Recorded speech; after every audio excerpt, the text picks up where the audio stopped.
თბილისის წარქმევა და თბილისის გათავისუფლება არის შესაძლებელი.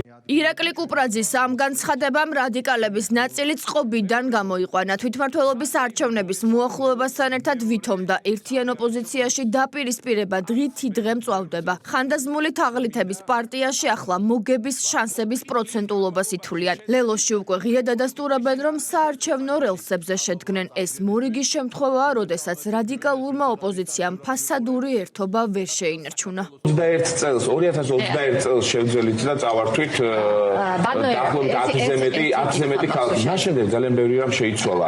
სამართლებრივად უარესობისკენ, მაგრამ პოლიტიკურად საჩვენოდ.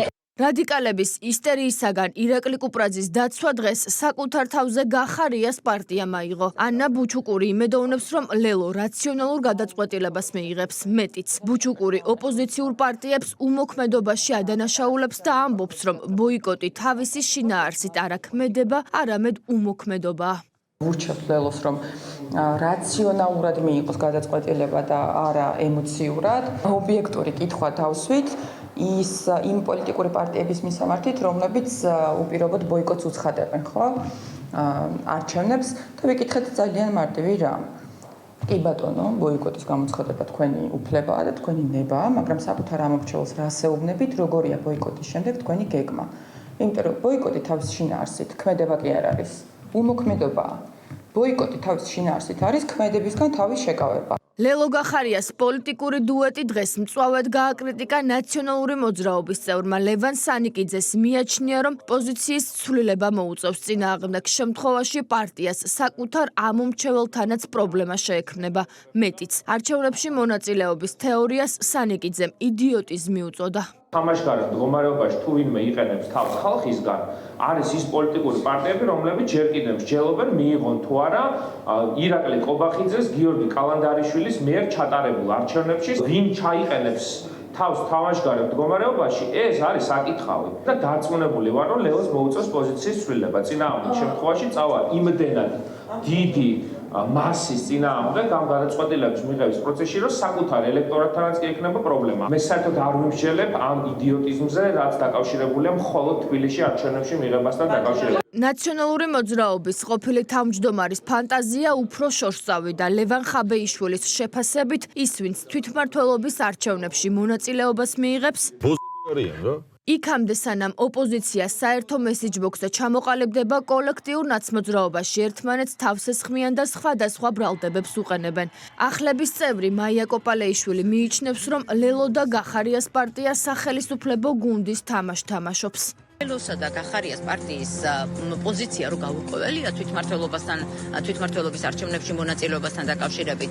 ეს სწორედ არასიმტკიცის ოპოზიციის მხრიდან არასიმტკიცის და არათანმიმდევრულობის კონკრეტულად ამ ორი პარტიის მხრიდან ამის შედეგია და ამის მაჩვენებელია და ამით საზრდოობს ქართული ოცნება. პოლიტიკური არქივი პარტია ლელოს არაერთ განცხადებას ინახავს. მათ შორის არის ის ვითომდა პრინციპული გადაწყვეტილება, რომლის მიხედვითაც პარტია თვითმმართველობის არჩევნებში მონაწილეობას არათუ იღებდა, არამედ არც განიხილავდა.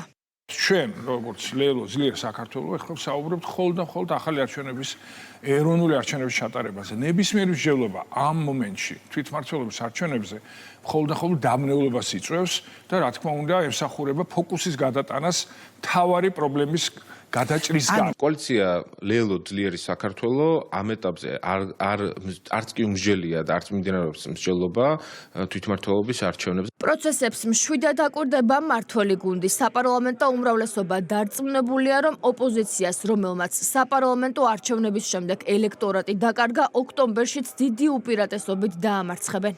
ეხლა ცდილობენ ეს ადამიანები, როგორმე გაიმიჯნონ ნაციონალურ მოძრაობას, ამით საზოგადოებამ მოატყუონ, რითაც ფიქრობენ, რომ გაიზრდება მათი შანსი თვითმმართველობის არჩევნებში წარმატების მიღწევისა, რაც აბსოლუტური ნონსენსია, აბსოლუტური უაზრობა, მარტივად კოლექტიურ ნაცმოძრაობაში გაერთიანებულ სხვადასხვა ფერის და ლოგოს ქვეშ მყოფ ადამიანებს, რომლებიც საკუთარ თავს პოლიტიკოსებს უწოდებენ, რა თქმა უნდა, ექნებათ ნულოვანი შანსი. ესეც მათი იდეა და ახალი ნოუ-ჰაუ არ არის, ეს ყველაფერი მიღებული დავალების შესაბამისად კეთდება, მათ შორის აკეთებენ ისე, რომ ორივე გზას ცდიან. ეს ადამიანები თბილისს კი არა საკუთარ უბანშიც ვერ იგებენ ისე აგრძელებენ საქმიანობას.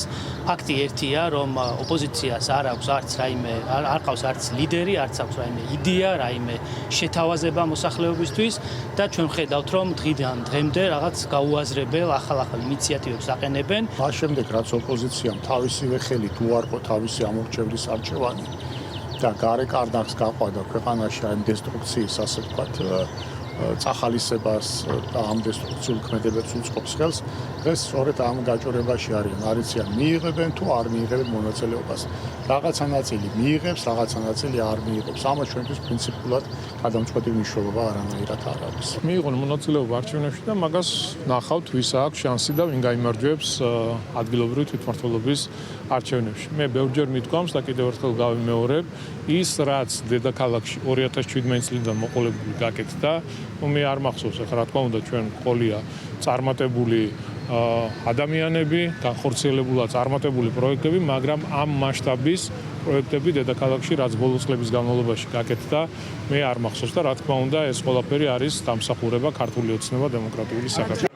თვითმმართველობის არჩევნებამდე 4 თვით ადრე ოპოზიციური პარტიების ნაწილი ამომრჩეველს არჩევნებში მონაწილეობას აღარ უმალავს. 4 ოქტომბრის მოახლოებასთან ერთად იზრდება იმ პოლიტიკური პარტიების რაოდენობა, რომლებიც ამომრჩევლის შენარჩუნების ერთადერთ გამოსავალად არჩევნებში მონაწილეობას მიიჩნევენ. ასეთები კი უკვე ლელო, გახარია და გირჩი არიან.